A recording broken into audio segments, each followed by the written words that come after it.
ఉండరాదు అనేది. సరే వాళ్ళు ఏదో మారుతారు, మారి అద్భుతాలు సృష్టిస్తారని మనం ఏం కోరుకోవట్లే. బట్ అక్కడున్న సామాన్య ప్రజానీకం ఏది ఈ వైరం ఉన్న 2 దేశాల మధ్య ఉన్న వైరం, మిలిటరీ వైరాలు ఇవన్నీ పక్కన పెట్టి సామాన్య ప్రజానీకం వాళ్ళు డైలీ మ్యాక్సిమం ఉండే 70% పీపుల్ ఈ రోజుకి కూడా వ్యవసాయం మీద ఆధారపడి జీవిస్తున్నారు. సింధుకి మనం నీళ్లు ఆపేసిన తర్వాత అక్కడ సింధు ఏరియాలో నెలకొన్న సంక్షోభం చూసాం. సో ఇవన్నీ ఇలాంటి వాటి విషయాల్లో అక్కడి నుంచి ప్రొయాక్టివ్గా వచ్చే వాళ్ళతో మనం మాట్లాడదామంటారు ఆయన శ్రీరామ్ గారు. వాగ్దాన్ గారు సభలే ఖచ్చితంగా గౌరవనీయమైన నాయకుడైన ఆర్ఎస్ఎస్ లో మీరు అన్నట్టు నెక్స్ట్ ఆయన సర్వసంఘచాలక అయ్యే అవకాశం కూడా ఉంది. ఖచ్చితంగా అందరూ కూడా గౌరవించవలసిన వ్యక్తి. But at the same time ఆయన మాట్లాడిన మాటల్లో మనం ప్రతిదీ మనం జిందాబాద్ పట్టాల్సిన అవసరం లేదు, ప్రతిదీ కూడా అబ్బా సూపర్ అనాల్సిన అవసరం లేదు. నేను కూడా ఆయన మాట్లాడిన మాటల్లో 75% మాటల్ని నేను ఖచ్చితంగా ఏకీభవిస్తాను. ఎందుకంటే ఇప్పుడు ఖచ్చితంగా మనం వాళ్ళకి డిస్పర్ అటాక్ చేయాలి. ఎప్పుడైనా వాళ్ళు ఎవరిని టెర్రరిస్ట్ పంపించడం కానీ మన మీద దాడులు చేయడం కానీ అలాంటివి జరిగినప్పుడు ఖచ్చితంగా వాళ్ళ మీద అటాక్ చేయాలి అనేది, గట్టిగా మాట్లాడాలి అనేది ఒకటి. దానికి ఖచ్చితంగా ఏకీభవించాలి. అట్ ది సేమ్ టైం ప్రజల మధ్య మంచి సంబంధాలు ఉండాలన్న దాని మీద కూడా ఖచ్చితంగా మనం ఏకీభవించాలి. అంత మాత్రం చేసి ఇవాళ ఏదో కొత్తగా మాట్లాడింది ఏముంది నాకైతే అర్థం కాదు. ఎందుకంటే మనం వాళ్ళకేం అన్ని డోర్స్ ఏం క్లోజ్ చేయలేదు. వాళ్ళకి మనకి అన్ని జరుగుతూనే ఉన్నాయి కదా. మనమేమి వాళ్ళ ఆఫీసెస్ మనమేం క్లోజ్ చేయలేదు, ఇక్కడ మనమేం నెగోషియేషన్స్ మానలేదు, వాళ్ళ హై కమిషనర్ మనమేం దేశం నుంచి పంపించేయలేదు. అన్ని నార్మల్ గా జరుగుతున్నాయి. కొన్ని విషయాల్లో మాత్రం కేంద్ర ప్రభుత్వం కొంత స్ట్రిక్ట్ గా ఉంది. ఇప్పుడు మీరు అన్నట్టు సింధు నదీ జలాల విషయంలో ఆ మాత్రం సీరియస్ స్టెప్ తీసుకోకపోతే ఎన్నాళ్ళైనా కూడా వాళ్ళు తలకే వంచరు.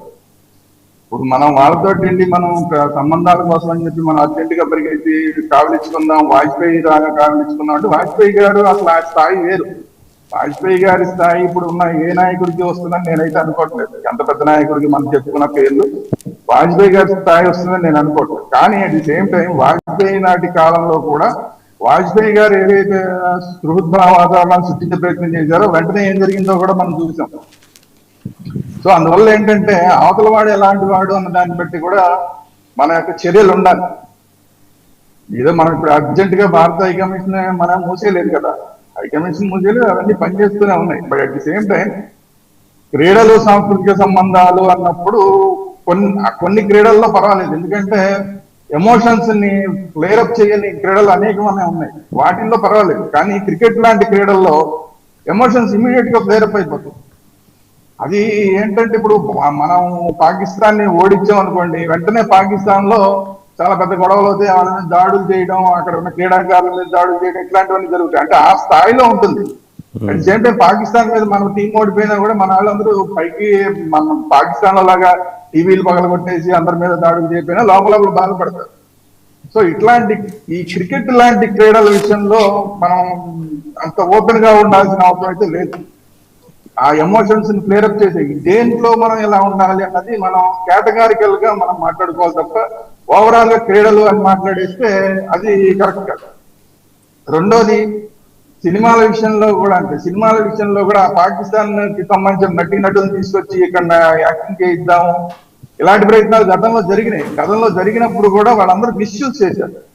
వాళ్ళందరూ కూడా ఇక్కడికి వచ్చి యాంటీ ఇండియా స్టేట్మెంట్ ఇక్కడ కూర్చునివ్వడం, పాకిస్తాన్ నుంచి వచ్చి ఇక్కడికి వచ్చి ఇక్కడ మన మీద బతుకుతూ యాంటీ ఇండియా స్టేట్మెంట్స్ ఇవ్వడం లాంటివి చేశారు. సో ఇలాంటివి కొన్నిటి మీద మాత్రం మనం ఖచ్చితంగా స్ట్రిక్ట్ గా ఉండాలి. పాకిస్తాన్ వాళ్ళని తీసుకొచ్చి మన సినిమాల్లో హీరోని చేసేసి ఇంకొకటి ఏంటంటే వీటన్నిటి వల్ల ఆర్థికంగా వాళ్ళు బలోపేతం అవుతారు. ఆర్థికంగా పాకిస్తాన్ బలోపేతమైన చర్యలు మనం ప్రోత్సహించాల్సిన అవసరం లేదు. ఇప్పుడు క్రికెట్ చూసుకోండి, మొన్న ఒక టోర్నమెంట్ పెట్టారు, వరల్డ్ కప్ టోర్నమెంట్ పెట్టారు, అది పాకిస్తాన్ నిర్వహించింది. దానికి మనం వెళ్ళి అక్కడ పార్టిసిపేట్ చేస్తే దానికి కొన్ని వేల కోట్లు ఆదాయం వస్తుంది. ఆ వేల కోట్లన్నీ ఏం చేస్తారు వాళ్ళన్నీ తీసుకొచ్చి వీళ్ళ మీద టెర్రరిస్టుల మీద పెట్టుబడి పెడతారు. ఆ డబ్బులు తీసుకొచ్చి మన కన్నుతోటి మన ఎప్పుడు వస్తారు. సో అందువల్ల అలాంటి విషయాల్లో పాకిస్తాన్ ని ఆర్థికంగా బలోపేతం చేసే ఏ నిర్ణయాన్ని కూడా మనం తీసుకోవద్దు. అది క్రీడలు అవ్వనివ్వండి, సినిమాలు అవ్వనివ్వండి, ఏదన్నా కానీ వాళ్ళని ఆర్థికంగా బలోపేతం చేస్తే వాళ్ళకి ఇచ్చిన ప్రతి రూపాయి కూడా మళ్ళీ ఒక టెర్రరిస్ట్ రూపంలో మన మీదకి దాడికి ఉపయోగిస్తారు. కాబట్టి ఇలాంటి విషయాల్లో మనం జస్ట్ లైక్ దట్ జనరలైజ్ చేసి మాట్లాడడం అనేది కరెక్ట్ కాదు. మిగతా అన్ని కూడా ఆయన చెప్పిన ఉద్దేశం చాలా మంచి ఉద్దేశం, హౌసబలే గారు చెప్పిన ఉద్దేశం చాలా మంచి ఉద్దేశం. బట్ నేనేమంటా అంటే మనం చాలా కేటగారికల్ గా ఉండాలి. మనం ఇప్పుడు అర్జెంట్ గా వెళ్ళిపోయి వాజ్పేయి గారి లాగా నేను కావలించుకుంటాను అక్కడ ప్రధానమంత్రిని, లేదంటే అక్కడ మునీర్ని నేను వెళ్ళి కావలించుకుంటానంటే వాడు ఫస్ట్ మాట్లాడే మాట సింధు నది నీళ్లు మాకు వదిలేసే అంటాడు. వదిలేస్తామా?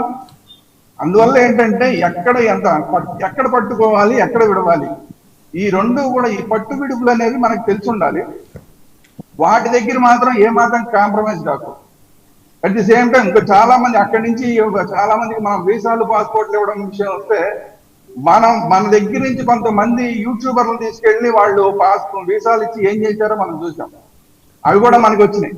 ఇక్కడ మన రహస్యాలు తెలుసుకునే ప్రయత్నం చేశారు. అట్ ది సేమ్ టైం అక్కడి నుంచి మనం వాళ్ళకి మనం మానవతా దృక్పథంతో మనం వీసాలు ఇస్తే మొగుళ్ళంతా అక్కడ వాళ్ళు, పెళ్ళాలేమో ఇక్కడ ఉంటారు, పిల్లలు ఇక్కడ కంటారు. ఈ పిల్లలేమో పాకిస్తాన్కి అనుకూలంగా పనిచేస్తారు, ఈ పెళ్ళాలు పాకిస్తాన్కి అనుకూలంగా పనిచేస్తారు. ఇలాంటి వాళ్ళు కొన్ని వేల మంది తయారయ్యారు.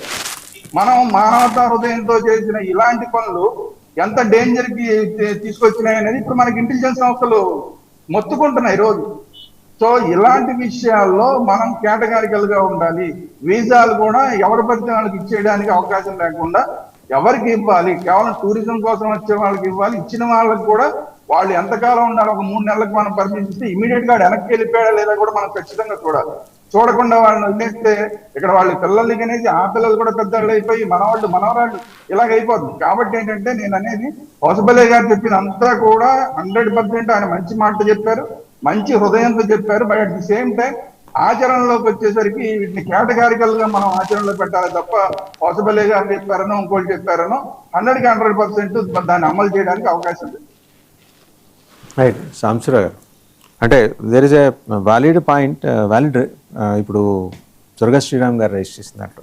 ఇన్ఫ్యాక్ట్ వారు అది కూడా అన్నారు. హౌసబలే గారు ఏంటంటే బ్రాడర్ స్పెక్ట్రంలో చెప్పారు.